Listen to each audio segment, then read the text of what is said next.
ce passage pour parler d'une chose, du silence dans l'église.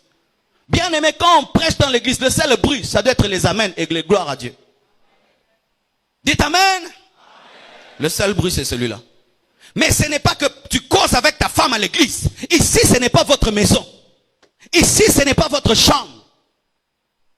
Ou tu causes avec tes amis en plein culte. Et ce qui est malheureux, c'est que même les prédicateurs causent à l'église plus que les fidèles parce qu'ils pensent qu'eux sont les amis de Jésus. Qui t'a dit cela? Moïse n'est pas entré. Tu vois, pendant qu'il y a adoration, les pasteurs causent avec son invité. Je hais cela, je hais cela. J'ai besoin d'adorer avant de prêcher. Ou on se permet de causer.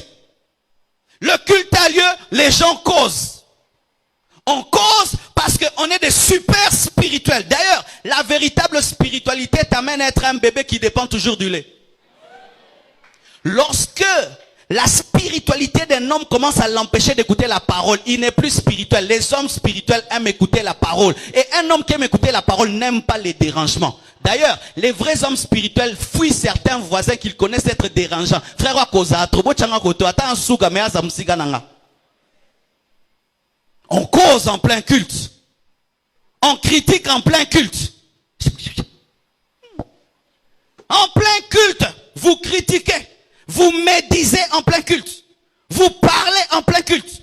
Vous téléphonez. Vous écrivez des SMS et vous allez sur Facebook et dire le culte est terrible. Ah mais oui, on voit ça aujourd'hui. En plein culte, quelqu'un prend une photo du culte et puis il envoie ça à ses amis. Culte est fort. Vous pensez que Paul allait le faire? Vous pensez que Pierre allait le faire? On ne cause pas à l'église. On prie et on dit Amen. On cause dehors. On ne cause pas au téléphone. Car si vous allez dans une réunion présidentielle, est-ce que vous allez ouvrir même votre téléphone? D'ailleurs, vous le laisserez dehors. Mais c'est à l'église qu'on se permet d'appeler et de répondre. Parce qu'on a peur de rater certains appels, on laisse toujours le téléphone ouvert. Alors que c'est l'appel de Dieu qui est le plus important, car tu es dans sa présence. On a raté cop. Le silence. Jésus-Christ entre dans le temple, il prend un fouet, il chicote les gens. Et écoutez la parole dit, ma maison sera une maison de prière, mais vous, vous en faites une caverne de voleurs.